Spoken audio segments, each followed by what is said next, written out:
It's 7:02. Yeah, you can start now. Okay, well then I'll do that. Excellent, and let's kick that off. So welcome to today's VR cast. Welcome back. Now everything all the situation is easing a little bit at the moment, but the whole virtual world will continue, and I'm really pleased to welcome Leslie Shannon today. Welcome, Leslie. Thank you, Michael. Thank you, Oliver. Thank you to the VR Business Club for the invitation. It's really great to have you here. You have a very special title, Head of Ecosystems and Trends Scouting at Nokia. And I know most of us, we will learn a lot about both Nokia, but then especially the spatial internet. I mean, it's such a fantastic talk and content you are providing, and I'm really excited about that.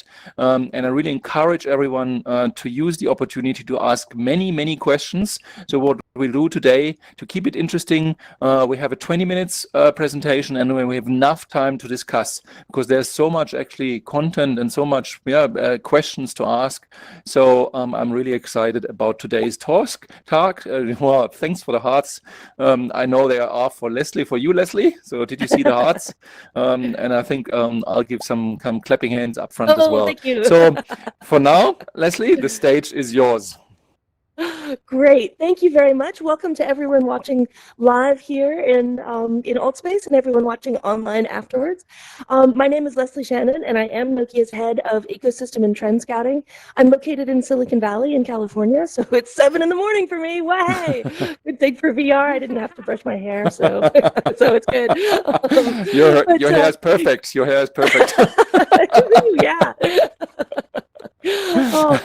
So most of you know Nokia because we used to make phones, but back in 2013 we sold that business to Microsoft, and so what we have today as a company, we are still doing what we always did, which is the business of selling the network equipment to the phone companies of the world so that they build their networks with it. So we sell the base stations that the phone companies put up on light poles and trees and things, well, not trees, but to actually make the network. So we are very involved in wanting to understand what the network is going to be needed for and what it's going to be used for in the future. And that's really my job, to be here in Silicon Valley, to look at new technologies that are coming, to understand them, to understand which technologies are going to need the network, and then to be able to tell Nokia about what I'm seeing and to tell our phone company customers. So I meet with Nokia and I meet with the phone companies of the world to tell them, this is what's coming, so this is the kind of network that you're going to need to build. So have you set up a meeting then with Deutsche Telekom, and then after that meeting here? Because you are now in Germany. Actually, yeah, I meet with Deutsche Telekom all the time. Yeah. Excellent. So I've been to Bonn many times. Yeah. So one of the most exciting things that I'm seeing in all the so I look at all kinds of things, not just VR and AR. I look at all kinds of machine learning and all kinds of artificial intelligence and visual analytics and all kinds of different things. But for me, the most exciting space that I'm looking at right now is what's called the spatial internet, and that's what I wanted to talk to you about today. So yeah, so I'm going to give you 20 minutes of quick overview of what it is, and then we can discuss more deeply. So just very quickly, this picture from Magic Leap is actually a really good way to, oh, look, I've got a pointer, great, is a really good way to explain what the spatial internet is. It's really the union of the physical 3D world with the information that is held about it, in the internet, or elsewhere. And then being able to visually depict all of this information when you are actually in a location. So this is a view right here, an imaginary view of New York City, where you've got a really informational view. You're seeing restaurant reviews, and you're seeing information about the traffic patterns, and you're seeing information about the weather and that kind of thing. So necessarily, to unlock this spatial internet, this union of an actual physical location and information, you need some kind of a translation tool, and that really is going to be augmented reality. And so there's a wonderful quote about augmented reality in Wired magazine. Whoopsie. little arrow there, from the fantastic article about the Mirrorverse that was in February of 2019. And so, I'll read this at length. Someday soon, every place and thing in the real world, every street, lamppost, building, and room will have its full-size digital twin in the mirror world. Whoever dominates this grand third platform, so thinking about this is really the third wave of the internet, having the internet itself as the first wave and social media as the second wave, whoever dominates this grand third platform will become among the wealthiest and most powerful people and companies in history. Augmented reality is the technology underpinning the mirror world. It is the awkward newborn that will grow into a giant. And everything that I see in my research tells me that this is true. And that's so, an amazing for me, quote, isn't it? Yeah, it's the yeah, it wonderful is. That's why I stuck Kevin the whole Kelly. thing on here. Yeah, it's Yes, and wonderful Kevin Kevin Kelly Kelly. as well. I had the honor and pleasure to have him actually on the podcast with his book, and it was a fantastic talk. I mean, he's an amazing individual. He really understands what's going to happen and the trends and how to translate that into something, Yes. different, kind of just more than technology. I think it's very much about impact, and I think this clearly shows where we're heading. Absolutely. It's about technology and it's about society, really. And so now, coming at it from our business, some of the early scenes that we're seeing in making this real are coming from the operators that are building 5G networks. And so, of course, that's where we're involved. And so KDDI in Japan, that's one of our customers. They're using our Nokia 5G. Oh, and just as an aside, 5G does not cause coronavirus. I just want to just put that out there. We can talk about that later. I can tell you about the science behind it, but no. We've been working with 5G for nearly a decade, and no. Okay, anyway, so for example, KDDI, one of the things that they're doing is they're working with Nreal, the Chinese augmented reality glasses producers, and so they've got the glasses, and there's a cable here, and the cable connects to a 5G phone, and then that actually gives you the ability to see things like this. Whoops, there we go. And so this is one of the projects that KDDI did for a short time in Shibuya in Tokyo last year, but this is the kind of thing that they're also looking at doing ongoing with their 5G and the Nreal glasses. And so this was just kind of a playful thing they did during a developer week. But you can see, they're fish are swimming by and balloons are lifting and there's video playing and there's advertising. And in fact, KDDI is partnering with the building owners in Shibuya so that they can get a cut of the advertising revenue that's visible over AR. So we're seeing some new business models. Yeah, we're seeing some new business models come in. And, so lots of experimentation in what's going on. And so that's already starting to happen. But the really fundamental thing about the spatial internet is that in order to do something like this, you have to have a 3D model of the world. And so the first step in really creating a spatial internet that is a true spatial internet that covers the globe, it's that mapping of the Earth in creating a digital twin of exterior spaces. That's the first thing that needs to happen. And there are many companies that are working on this. And so first of all, Niantic, who of course is the company that created Pokemon Go, they have just recently purchased a company called 6D.ai, which actually uses crowdsourcing of mobile phones to map the world. Another company that's working on building the spatial internet is Microsoft, and they're doing it in a bit of a stealth way through Minecraft. The Minecraft Earth is a game. It's a bit like Pokemon Go. It's still in beta version. It hasn't really had a huge rollout yet. But the idea with Minecraft Earth is that unlike Pokemon Go, where in the early days, if you were out hunting and looking through your camera phone, you would just see Pikachu hovering there in midair in front of you. But in Minecraft Earth, the things that you do actually are visually integrated with the world. And for that, they have to map the world. And in Minecraft Earth, you start getting the idea of building something yourself. So, in fact, you can check and see if Minecraft Earth is available in Germany. I actually have it on my phone here in the States, and I play it, and it's a great game. And it does let you build things, and then you can invite other people to see the things that you've built. Now, right now, when your game session ends, the thing that you've built goes away. So we don't have fully persistent, crowdsourced, augmented reality construction yet, but we will. But we will, right? It's definitely coming. And so, okay, so we've got Niantic looking at spatial internet, Microsoft looking at spatial internet. We have Facebook looking at spatial internet. Facebook just bought a company called Scape. They're a UK company. Facebook has also done a deal with Plessey, a lens manufacturer, to have exclusive deals for their augmented reality glasses. So you can see Facebook is looking into getting into the hardware business with this soon. You've got Google in their AR Core developer kit. They have actually what's called persistent cloud anchors. And so those are things that let you actually hook some piece of software to a 3D location somewhere in space. And so that, again, is a foundation that's necessary for the spatial internet. And we also have Apple. Apple, they have said nothing publicly, but there's tons of rumors.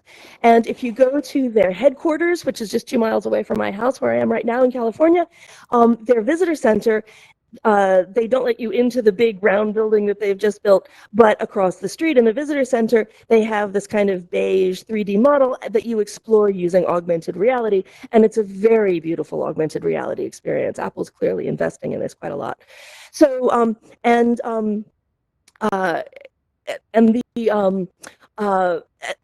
actually, this was a great talk at AWE conference. Niantic spoke just 2 weeks ago. No, sorry, this was at the VR/AR conference just last month, just last week. Yeah, this was the really good talk about it from Niantic.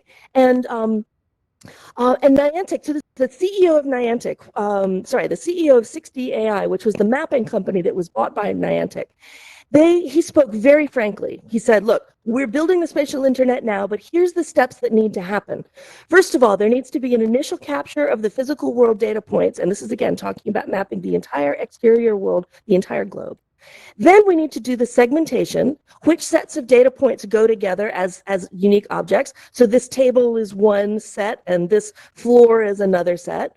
Then we need to label these. And so, okay, that's a table and that's a floor and that over there is a dog. And then we need to be able to predict which objects are likely to move and in which direction and which speed.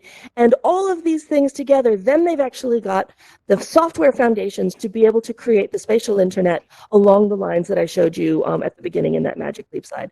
And he said, overall, this is going to take about 2 years from now until all this work is done. And so spatial internet, going to be quiet for the next couple of years, but when it comes, it's going to be like a flower suddenly opening, and it's going to be gigantic and amazing. And so let me just recap these companies that are working on it. We've got Niantic, we've got Facebook, we've got Microsoft, we've got Google, and we've got Apple. And somebody whispered in my ear just last week that it may be that Amazon is looking in this space as well. So this is going to be gigantic. So that means all the big tech companies, which makes total sense. Yes. And you only mentioned one other company. So do you see in the marketplace other players who might kind of jump in there and try to capture? I mean, obviously there's a huge cake being baked at the moment.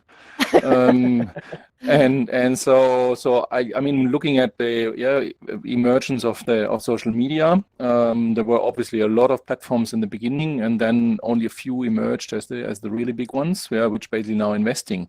Do you see a similar thing happening here, or is that almost kind of distributed between the big players? Actually, you're touching on a very important point, which is that you really don't get scale and you really don't get efficiency until you actually have interoperability and so coordination across platforms. Right now, we're really looking at 5 and probably more separate walled gardens, which that's not going to be useful going forward. And, that's exactly that doesn't work. I mean, it's like that because it's basically infrastructure. It's exactly. It's a little bit like similar, it's like networks, but it's almost also like infrastructure. Where if you have a train network and there's 5 train networks, and we had that in the past, that doesn't work either. Precisely. So there will be interesting race. Exactly. So right now it's a race for who can develop what first, how far they can get, and how far they can get towards building standards. I think the race is really going to be in the standardization to begin with, and then Yeah, and then whoever wins that battle, yeah, we'll see. The good news is, there's going to be really exciting stuff happening.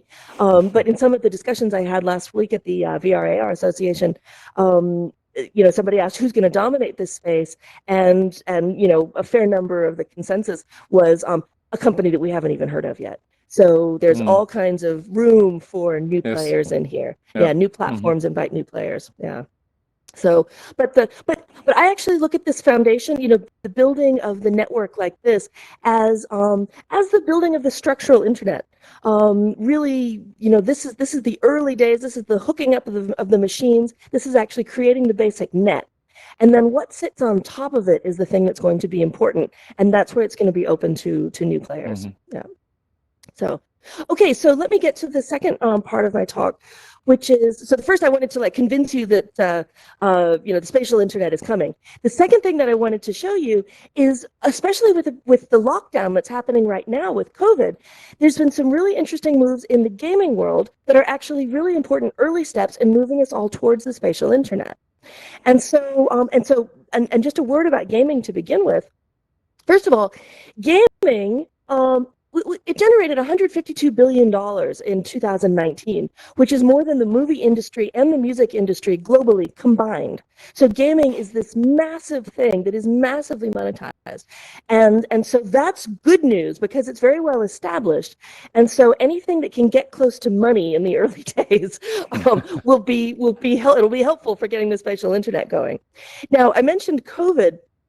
One of the things that's going on right now is obviously here we are in virtual reality, but so many events that were happening in the real world have moved online and have moved on to gaming platforms, particularly in sports.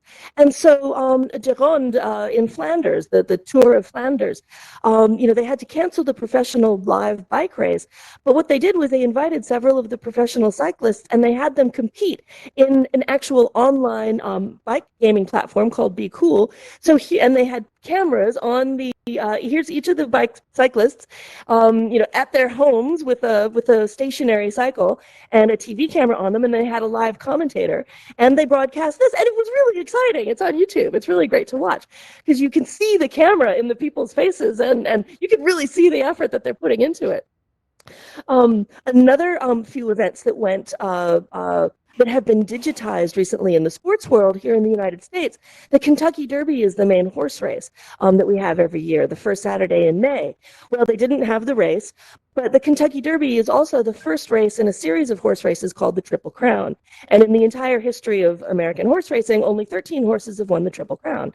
So what the television network NBC did, instead of showing a live horse race, because they couldn't, they actually digitized the races of the 13 Triple Crown winners when they ran the Kentucky Derby, starting with Sir Barton in 1919, and then ran them all against each other virtually. And it was the most exciting thing, even though if you know horse racing, you know who's going to win. At Secretariat, he had the fastest time.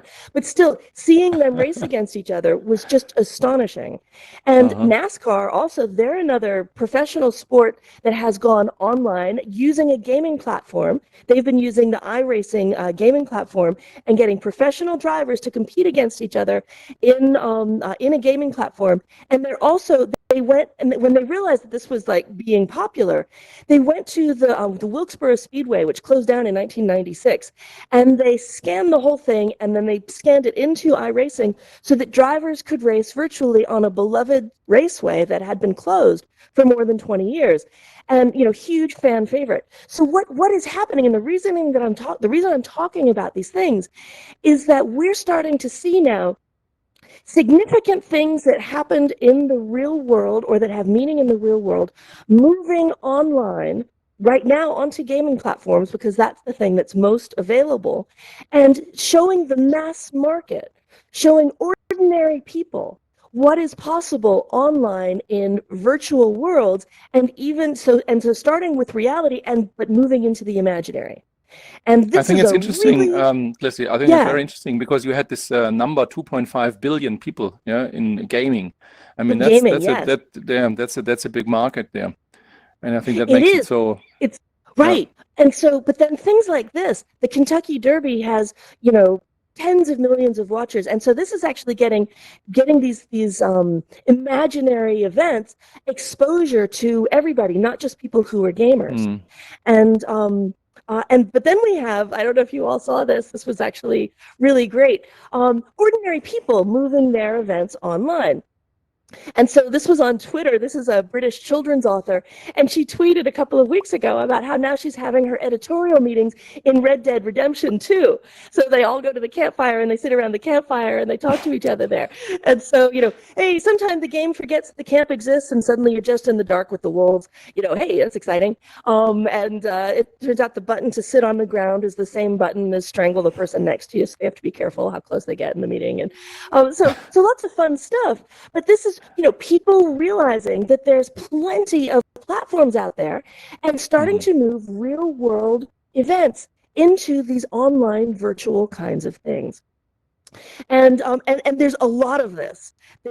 One of my friends was up in the middle of the night, actually, and she discovered a wedding that was happening in Australia in Animal Crossing. So here's the couple who's being married, and here they are in Animal Crossing getting married, and their friends went out into the internet and said, "Hey, total strangers, come on into Animal Crossing and be guests at this wedding." So when they kissed, suddenly all these strangers flooded into the event, and in Animal Crossing, you give gifts to other people. It's a very social game. And so the wedding couple was then flooded with gifts from Animal Crossing. So again, people taking real world experiences and actually starting to experience them online. And so the point that I want to make, that I want you to take away from today, is that this is the moment, actually right now, and COVID has been the accelerant, where we're having the convergence of the spatial internet development, which depends entirely on AR, and then user awareness about the things that are possible in virtual reality going mass market. That is happening right now. And this is just the beginning. I think we're going to look back in the future, look back to this moment and go, okay, this is the moment when we moved online and we discovered that there were massive amounts of things that we could do, not just in reality. Because look, here we are in virtual reality. We could have a surrounding that looks like anything. What do we have? A conference room. Now, I like Altspace a lot, but we could do a lot better than this. We could be standing on the surface of Mars or something much more fun. Yes. Yeah. And so one of the companies that really gets this is Qualcomm, and so they've been working on a chip to go onto headsets that work specifically with 5G. And their vision, they've got some great marketing materials around this. Their vision is to have kinds of XR glasses with pass-through video that allow you to repaint the entire physical world around you in whatever kind of way that you want. And here's an example of a kid repainting his surroundings to look like his favorite game. Or if you've got a nice living room and okay, that's nice, but I want to see something different today, then you can actually, change up your scenes to be whatever you want.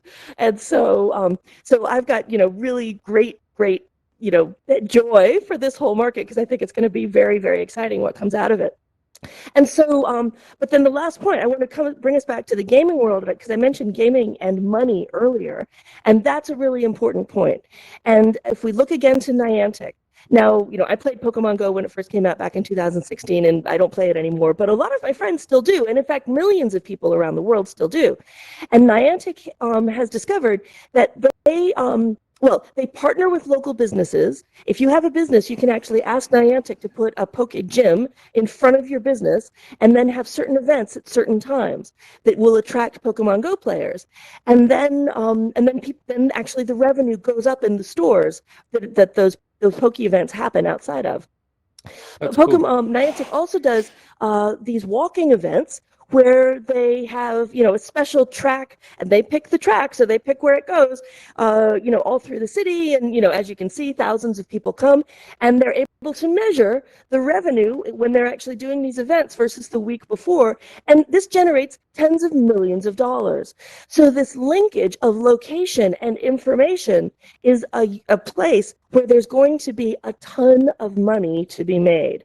And that's good news for our industry, because it's always, where can I make the money? And so it's that union of location and information is going to be particularly rich and particularly in the beginning, working off of the gaming industry, but then growing much beyond that. And so, and so the last point that I want to leave you with here is, we're at Nokia. We certainly saw this firsthand, and it wasn't good for us. But I just wanted to remind you what mobile data looked like in the year 2000 when it was on a Nokia phone on WAP, versus only 7 years later, Apple came out with the iPhone, and mobile data started looking like this. And so when change happens, it happens very fast. And of course, Apple worked on this for years before they brought it out. And so right now, the foundation work is happening to change our next iteration of our most used version of the internet to be, because this is still the paradigm we're working with now, 13 years later. But there is about to be a change, and I say within 2 years, we will be seeing what shape that change takes. So, and that's all I had for you today. Thank you very much. Well, wonderful. Thank you so much. I think it's give some hands and some love. I think it was an amazing, very also entertaining talk, and it's fascinating. What I want to do, because I asked already a couple of questions, I want to open the floor for questions straight away. So I unmute all of you. So you are now on. Who wants to ask the first question? Just raise your hands. That's the easiest, and then. Who wants to get started? Yeah, yes. Timo. Am I muted now? Like, it's this interface. Yeah, really I can hear you. Yeah. So it's okay. Lovely talk. Thanks so much. Loved everything of it. We were really upset when 60AI was bought, and then it was like 3 weeks later that Escape was scrapped by Facebook. Yeah. So, we were beta testing 60AI for more than a year, and with Escape, we were in touch because they started scanning Berlin, the city of Berlin, Germany, and it's really sad. And I even wrote, the 60AI team on Twitter how sad I was that all of a sudden we can't have access to the mapping tools anymore, right? Obviously we looked at AI4 and the real world platform and all these things. So, in the end, it's, consolidating the space is really, with the big players, and it's really, you don't really know, what happens to those tools, so obviously now with 60AI, we would be forced to use the Niantic real world platform or whatever it's called, and that's for major players, obviously, right? You can't just say, we want to build a tiny little app, like in the 60AI case, and Escape sort of similar. So now this tech isn't available anymore for the smaller, people like us, studios. So we would have to bring in enterprise clients to be able to get access to that, which isn't necessarily a bad thing, but it's not even available for the big guys right now. So that being said, it's a bit. I'm a bit upset, that right now. There's the big players are snatching away the promising startups, obviously, and for good reasons. I mean, everyone sees the potential, it's a bit worrying because this open AR cloud, stuff, it's very cool, very, I don't know how to put it, but like obviously it doesn't help us anymore. It's just a conglomerate of companies saying there is need for an open AR cloud, but really. If you look at the reality and the market that is out there, there isn't really much that you can actually use as for tools to build the OpenAI cloud, right? So just would love to hear your opinion about that. Thank you. Actually, Timo, that's a terrific point, and one that, because Nokia is a big company. I hang out with other big companies, and I'm embarrassed to say that I hadn't actually considered what you're talking about, the situation with the smaller studios. So I'm really glad that you mentioned that. I think now there are still mapping companies out there. Actually, just coming to mind, Immersal based in Helsinki. They're still a small independent mapping company. And so there are others out there. Is that Umbra their product, or is that another company yet? Oh, actually, I don't know the name of their product. Yeah, Immersal. All right, I'll check that out. Perfect, thanks. Yeah, check them out. I've just started hearing about them for the first time, just the last couple of weeks, and so. Did they say something about Berlin? Okay, anyway, yeah, check them out. But of course the danger is, are they going to be bought up by somebody? Is Amazon going to buy them? So I absolutely hear your point, and I don't have a good response for you. I think that the vision that the big companies have is that they will build this big thing and then they will control it. And I think the way that the internet went is going to be a really interesting model. Is this going to follow the openness of the internet, or will the big companies go, oh, you know what, that kind of got away from us. We're actually going to build this in a way where we control it. But if they keep it that way, then it's not going to grow. So yeah, I'm hoping for an open, inclusive internet kind of model. But yeah, Timur, your question and your experience right now, it's showing that that's not the way that it's going at all. So, I mean, who knows? I mean, okay. there's Mozilla pushing that, the open spatial web quite strongly. So that's a cool foundation, obviously, for that. So maybe, and then, we were beta testing something from Samsung, Samsung Wear. I don't know how that went eventually. So there's a lot of bigger players also still in stealth that, might even offering a more attractive solution. Who knows? Okay. So well, I mean, these are you. exciting Yeah. times. Don't get me wrong. We really, it's amazing. And Azure, Microsoft, they're all doing cool stuff, spatial anchors, and all these things. And even a smaller companies could use it, but obviously, I'd rather stick to the small companies, much more accessible. And, yeah. So, well, thank you, because that actually gives me an awareness. And so when I talk to these companies, because I do talk to all of them. Mozilla is just down the street from me, and I've actually been a judge in some of their competitions. So I can. Yeah, the hubs movement. I mean, their hubs is actually this is 50% of the former AltSpace team is now building Mozilla hubs, right? And so that's quite a very interesting platform. And you can host that on your own. It's very similar, but the avatars look much better than these ones here, obviously. So which isn't so hard. So I think Microsoft underestimated VR, obviously, anticipating COVID, because who could, if they have, they would have probably done something to this space. Absolutely. After buying it. But yeah. All right, cool. Absolutely. Yeah, perfect. Thanks for that. Okay, thank you. Yeah, I think there's a lot of interesting developments in this this race. I think there's also a lot of money, actually, venture capital money and so on. Yeah, so which actually will stimulate new players in the market. So I'm quite positive, that we will see new platforms and new players coming up, and it's a huge race at the end. It is. It really is. And and I think the prize is going to be gigantic. And so the companies that don't actually use their imagination. The example that I was showing there of here's WAP, and then here's what happened. Okay, I've always been on the network side of Nokia, so I wasn't on the phone side. But we developed a lot of these things, but we did not put it together into the attractive package that Apple did, and we lost. We were too focused on technology. We were not focused enough on the actual end user experience.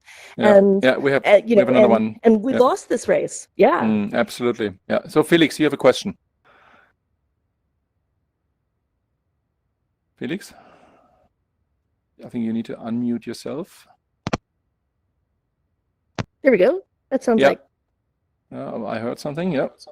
Yeah. Okay. Oh yeah. My question is, you told that in your presentation, you told us that there's these 4 steps with the initial capturing, then somewhere in the labeling and so on.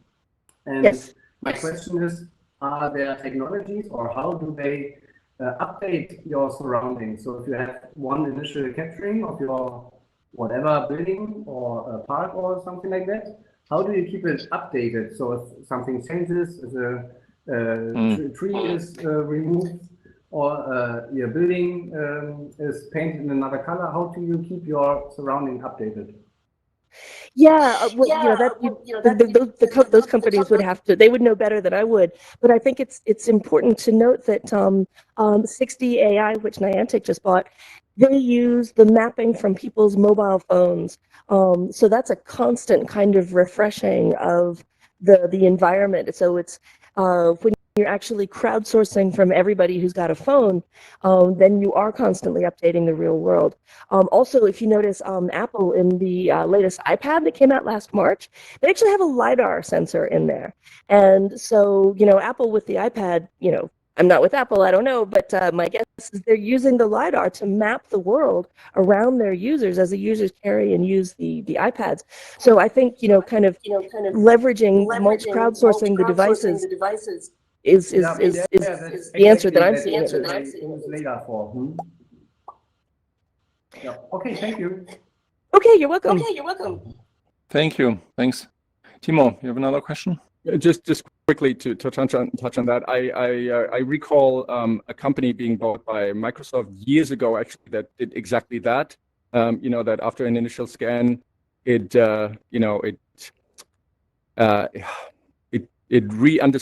understood if an object was moving rather than removed, and updated that pose after an iterative scan, like 3 times the same position is being recognized, then it commits that as a valid change. So there's already massive movement, especially with the segmentation part. There's massive development done in that area, and 2D to 3D segmentation stuff in the AI realm. So obviously that will be sorted in 2-3 years, I'm sure. Excellent. Yeah, Thank you, I think it's still a big challenge. Yeah, when you look at kind of Google Maps versus Google Earth, even they are not consistent, and they are coming from the same house. Yeah, and so and then you have a Google Street View again. Yeah, you get a different picture. So I think it's a big, because everything is changing constantly. So I think that addressing that. So we'll see how that works and how current actually this new world will be. Will be interesting one, because then obviously you have the data privacy discussion. We have now the COVID app, which is already a challenge for many people. So they don't want not even anonymous location tracking, so that they can get help, if necessary. But this would mean much more. So I think there's a lot of questions to be answered. So my hypothesis is more like, well, we get some, let's say 90% versions of the world. And probably not 100% versions. What do you think? Yeah, and it's impossible to be completely updated all the time. But you're right, that balance of privacy that's also a very important consideration there. Yeah. Great. Other questions? No? I actually, Well, Timur. Sorry. Sorry about that. That's okay. Sorry about that. It's funny because one should never forget the autonomous cars, and I heard rumors now. Robert Scoble and all these people loving Teslas, and there was some rumors that Tesla might be the next competitor in that space, because obviously with their cars gathering data already since quite some years. They're probably in a much better spot than Google, which goes, every year. I don't know how often they update their maps. So actually, autonomous cars, with their LiDAR and their videos or whatever technology they actually eventually settle on, that's definitely a space to watch. And funnily enough, especially Tesla apparently seems to be absolutely. Yeah, that's a great point. That's a great point. Yeah, and when somebody mentioned to me that Amazon might be looking at this space, made me realize they're delivery trucks. They also are out there driving around, and so they can be doing quite constant mapping, because they actually are physically much more present than many of the which other actually companies. Then is the question: should a tech company buy UPS? Right. That's because a pretty good they're question. probably more worth. Probably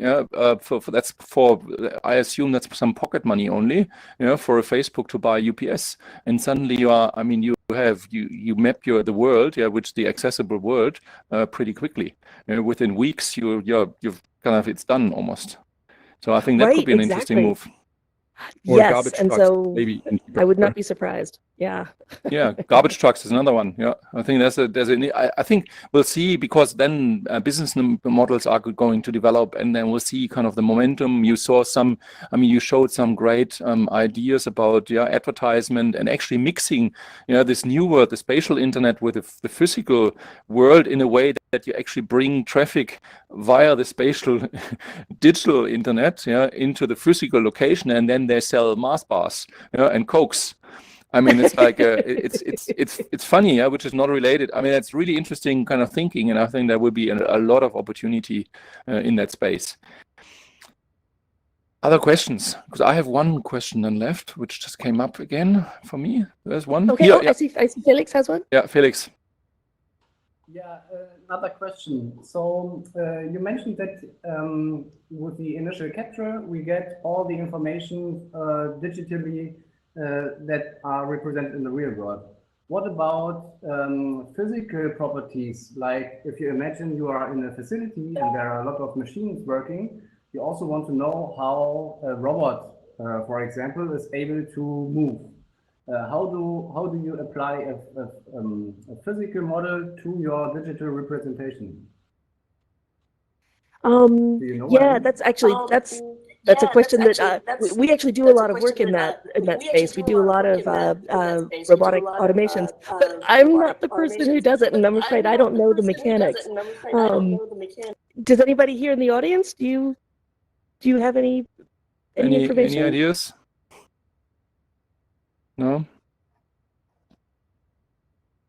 Well, Yeah, I sorry, might. that's No, a it little out seems of not. my Yeah, expertise. yeah, sure, Timo. Sorry, I mean, obviously, all the manufacturers are now shipping their robot platforms with the digital twin anyway.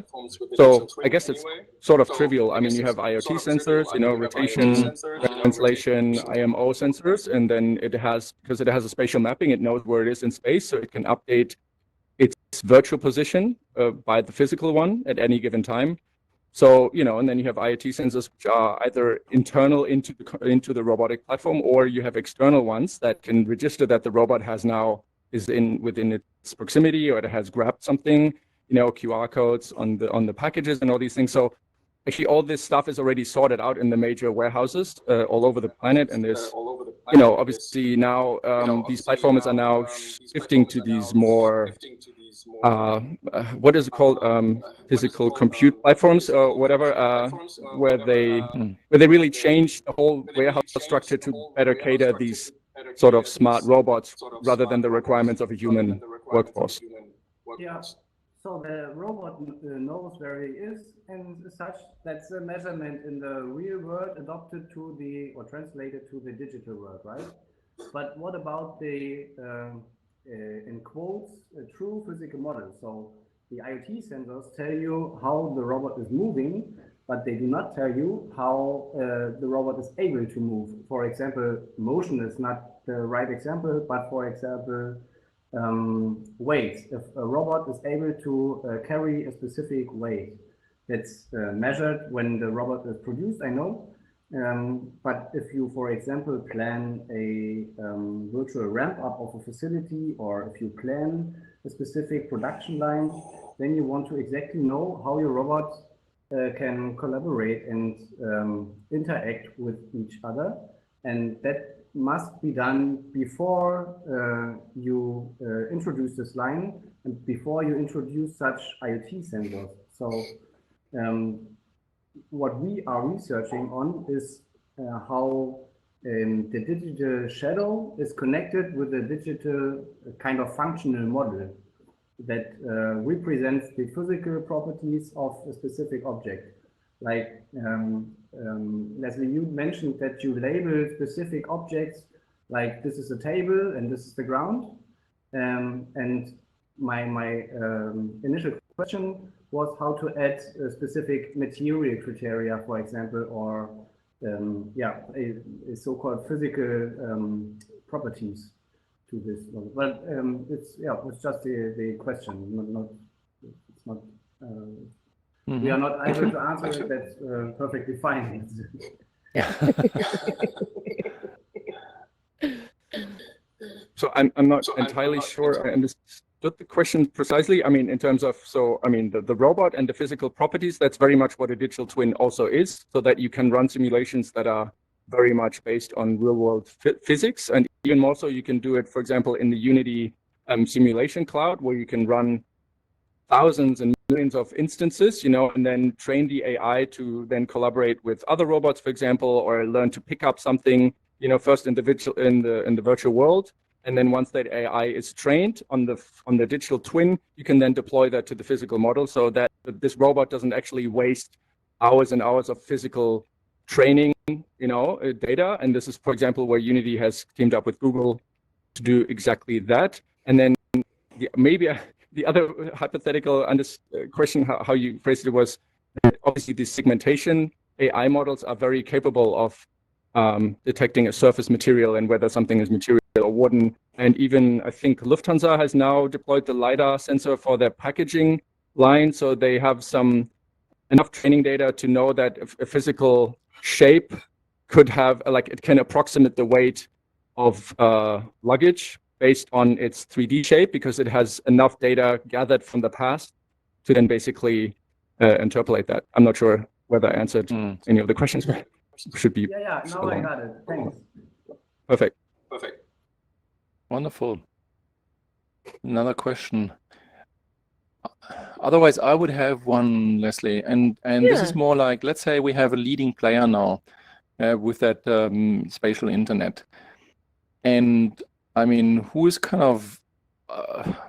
owning that space? Well, it might be a Facebook, but then I think there's more. I mean, it's a common good, which, I mean, the physical world isn't owned, and related to that is kind of, what are some of the legal implications there? How do we expand kind of, and I know it's a tricky big question, but it's like, I think it's because it's kind of, we are creating a new world, which is actually somehow the same world like the physical world. So if I own a house in the physical world, do I own the house in the virtual world, and can I rent that out like we've seen here? So kind of maybe one or two kind of sentences around this topic. I know this is a topic for a whole conference in itself. Yes. But but maybe I'd love to hear your thoughts on that. Yeah, I mean, this is a huge topic, and this is something that's really concerning ethicists at the moment. And so you mentioned your house.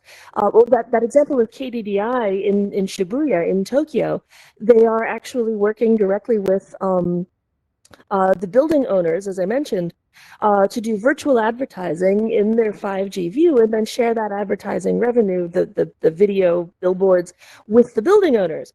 And that's really nice, but that's probably not going to happen in the future. And so we really do have a question of, if I have a house and somebody puts a giant virtual billboard on it that's visible in some forms of AR, number one, am I going to have any control over that?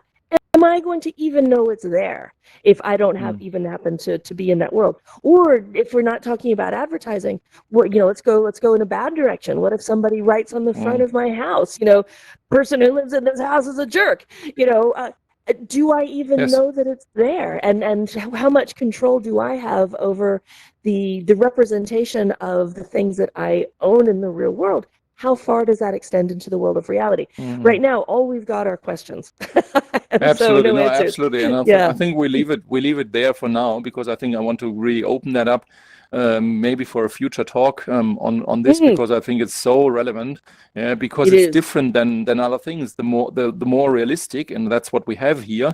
Yeah, that world becomes, because then actually you are standing in front of your house and you see all the trees, you see the flowers, you see the curtains like they are in reality, and suddenly it makes it really difficult then to say, okay, well, but that's a virtual house. So I think it's a good idea to kind of leave some questions open for future events on that. I think there's a lot to be discussed in going forward. So one last look around.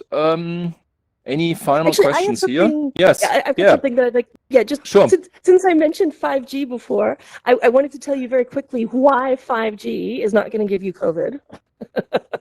Just so you understand the physics of it. So 2G, 3G, 4G, each one of those Gs went into particular spectrum bands. And so, you could only use 2G in, say, 3 different bands of spectrum. 3G were in different bands of spectrum, and so on. 5G can go into any spectrum band. So there isn't actually a 5G that is just the one 5G.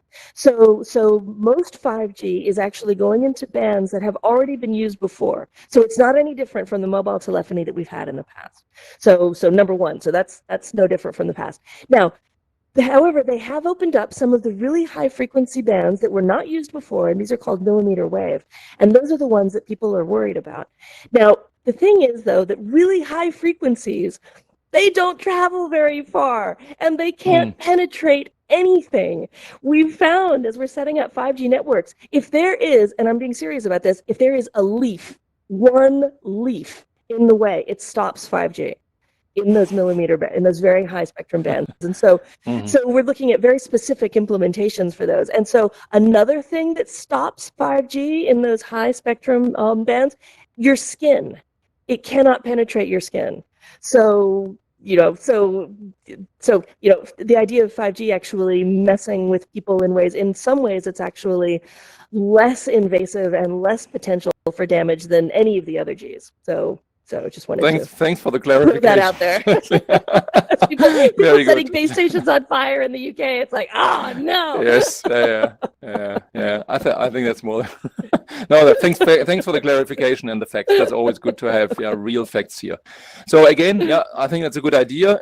Some clapping hands. For a great presentation, but also a great discussion. There's so much to uncover, and it was a pleasure having you here so early in the morning for you. Really appreciate that. How can people contact you? What's the best way? I'm available on LinkedIn, Leslie Shannon at Nokia. And so, and happy to contact, happy to discuss with anybody anytime. Yeah. Wonderful, Leslie. Okay. Well, thank you. Thanks all for showing up also on the live stream. It was great to have you here. And I wish you a wonderful afternoon or day or wherever you are. And we see us next time in the next VR cast. Thank you.